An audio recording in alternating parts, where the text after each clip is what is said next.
What is up? What is going on, everybody? I am back with the Mariners post game recap, and what a game it was. The Mariners walk off the Texas Rangers 3-2.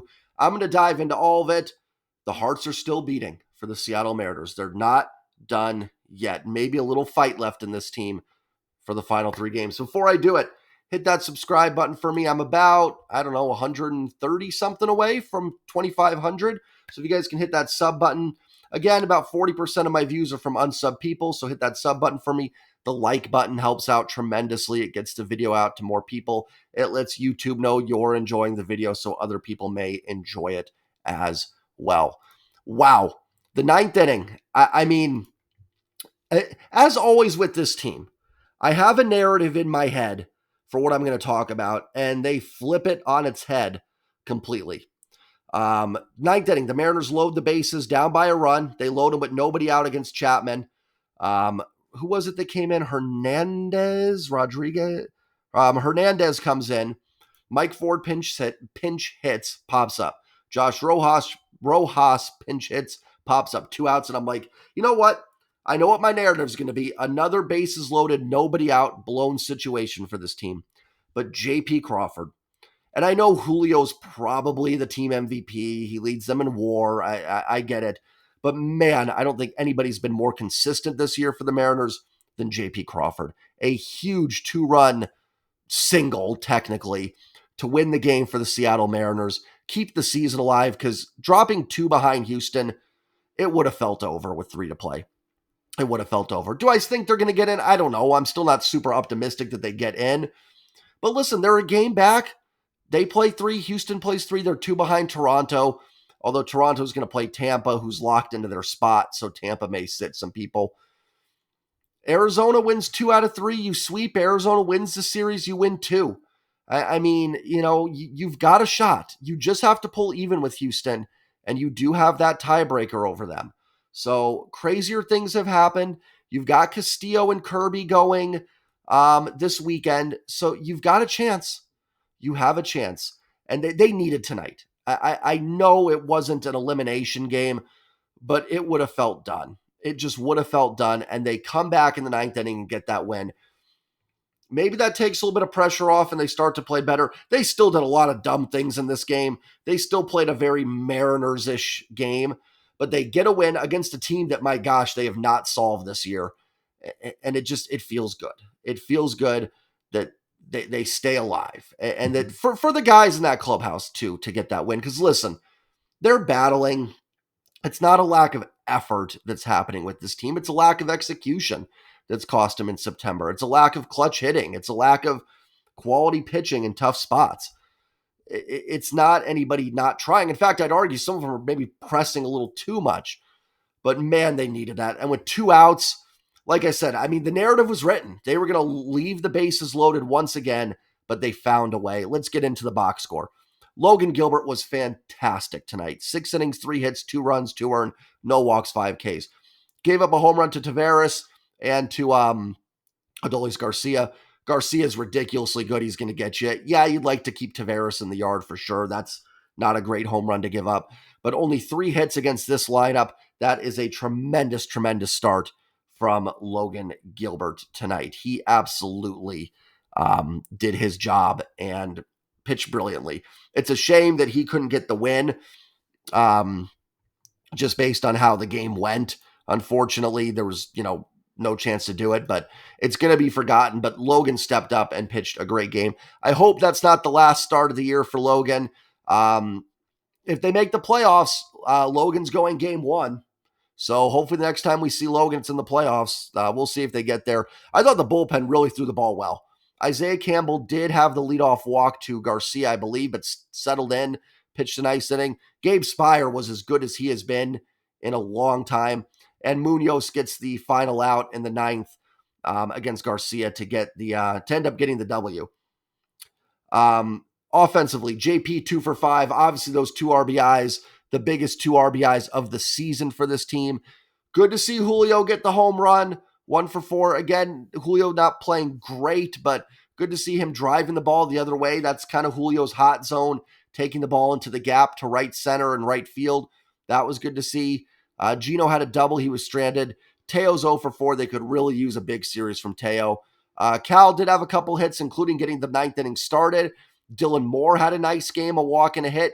He got that second hit in the ninth inning. Ty was 0 for 3, did work a walk in the ninth. Sam Haggerty walked twice and I think stole a couple of bases. Ford pinched hit, popped out. Caballero was 1 for 3, had a pretty big base running blunder. And I want to say the fifth or sixth inning, he was at first. JP had a single to left. Cabby tried to stretch it, getting to third. Shouldn't have done it. Should have stayed at second. And this is where the team has some issues where you're like, they're pressing. Excuse me, they're pressing, not depressing. Because Caballero's not doing anything wrong. He's he is. He's trying to make a play.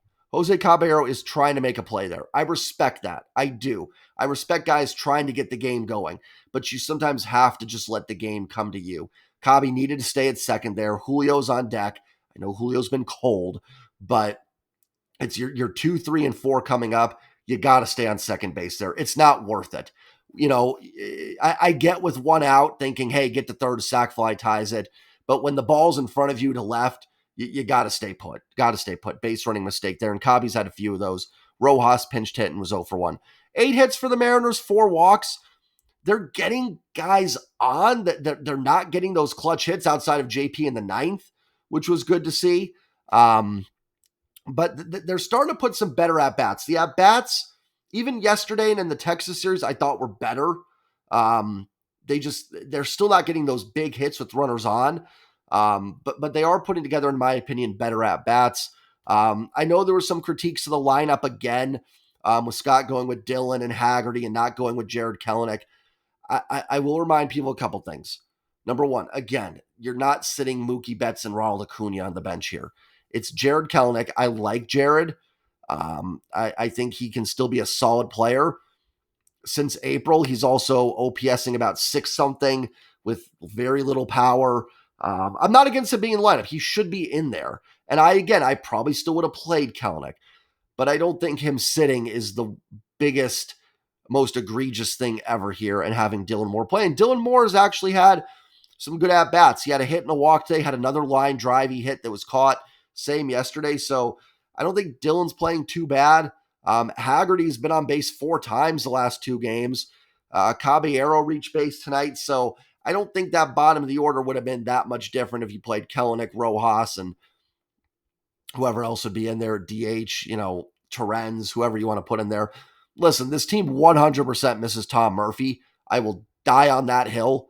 That is a hill I'm willing to die on for this team, that I do wonder if they get in with Tom Murphy. They still have a shot to get in without him, but man, it would be nice against left-handed pitching to have Tom Murphy in there 100%. So listen, doesn't solve everything, does not make up for September, but as I always say, sometimes it's nice just to win one. It's okay to be happy when your team wins. It also doesn't mean that you're excusing the rest of it. September has not been good. They're 10-16. It stinks because 12-14 probably has them in a playoff spot. But it is what it is. We can't go back and change what's behind. There's 3 games left. At least make the Astros sweat it. At least make them sweat it. And tonight was a good start. And the Blue Jays too, if you can. And tonight was a good start to that. Got to go get it tomorrow now too. Can't let the foot off the gas. These are all game 7s. They need to be played like game 7s and managed like game 7s. The good news is for the Mariners is that Logan went 6. Munoz only threw like 3 pitches, and then Campbell and Spire pitched. Spire probably down tomorrow, but Brash, Topa, Munoz, all probably good to go. So going to be interesting to see what they do as well. Brian Wu scheduled to start. He has struggled against Texas. I don't really know what else you can do. You can't bump Luis Castillo up and have him pitch on 3 days rest, and then that doesn't help you for Saturday, Sunday either. I really don't know how to do it. I think it's the same thing yesterday with Bryce Miller. The leash needs to be very short for Brian Wu tomorrow. If he can get you one time through the lineup with zeros, I think you turn it over to the bullpen and go from there. There's no good answer. Unfortunately, you don't have, a Marco Gonzalez or a Chris Flexen, a good Marco and Chris Flexen, not 2023 Flexen, that could come up and make that start. I'm not saying I even want them to, but I'd be lying if I had a ton of faith in Wu against Texas, but maybe he's due. Maybe he's due for a good start against them. So hopefully, like I said, there's nothing else you can really do unless you want to make it a bullpen day. And I don't think you want to necessarily go that route, but I do think Wu needs to be on a bit of a short leash, similar to what Miller was yesterday, but even shorter. It needs to be that one time through the order, especially, if you're coming up. Again, if he's got to get into the fourth inning and you're facing Seager and Lowe, I take him out. If Spire has anything left, he can pitch, or Saucedo, or even Brash. Like, go to Matt Brash if it's a tight spot early on. And hopefully the offense can score some runs and maybe make it a moot point as well. So going to need a big start from him. Listen, if the Mariners win tomorrow and the Astros lose, the Mariners would technically hold the wild card spot. It is not over. Am I optimistic? No, this team has not given me a lot of reasons in September to really believe in them. And there's been some frustrating moments, but guys, baseball is weird. Baseball is weird. All it takes is that one game to turn you around. Maybe this was it. Maybe tonight was that game for this team. Maybe you do sweep Texas. Maybe you do. You at least put the pressure on Houston and Toronto a little bit. So let's see if they can get another one tomorrow. Main thing the Mariners have to focus on is them winning. You got to figure Houston probably drops one at least in Arizona. So if you can win out, I think you will get in. It's going to be easier said than done against a really good Rangers team. But you got one. You got one. On to tomorrow. The season lives on another day. Take care, everybody. Have a great night. Like, comment, subscribe, and I will see you guys all tomorrow for the postgame. Real quick, couple channel notes for you guys. Sunday, I will be live no matter what. If the Mariners are eliminated before or not, and it's going to be a fan appreciation stream. So it's more for you guys. Come join me, hang out. We'll watch some baseball. Hopefully we're watching maybe that and the Astros game and hoping for some magic for the team to get in. Maybe we're just hanging out and having fun. Maybe we're a win and in. Who knows? But we'll hang out Sunday and have a good time, especially since there's no Seahawks game on Sunday. Think about becoming a channel member. Go to my channel page, hit the join button. Members only live stream. The next one is either going to be game 1, Mariners, and I guess it would be the Twins if they got in. Or it'll be Seahawks Giants Monday Night Football. I'm thinking of doing the stream for that. That'll be a members only stream. We do contest giveaways in some of those streams. So they're a lot of fun and they're more chill. If you want to have like a more one-on-one live stream experience, think about becoming a channel member. It's a lot of fun. So that's going to be the next members only stream. Have a great night, everybody. Enjoy it. Enjoy the Mariners win. And I will see you all tomorrow. Go Mariners. Peace.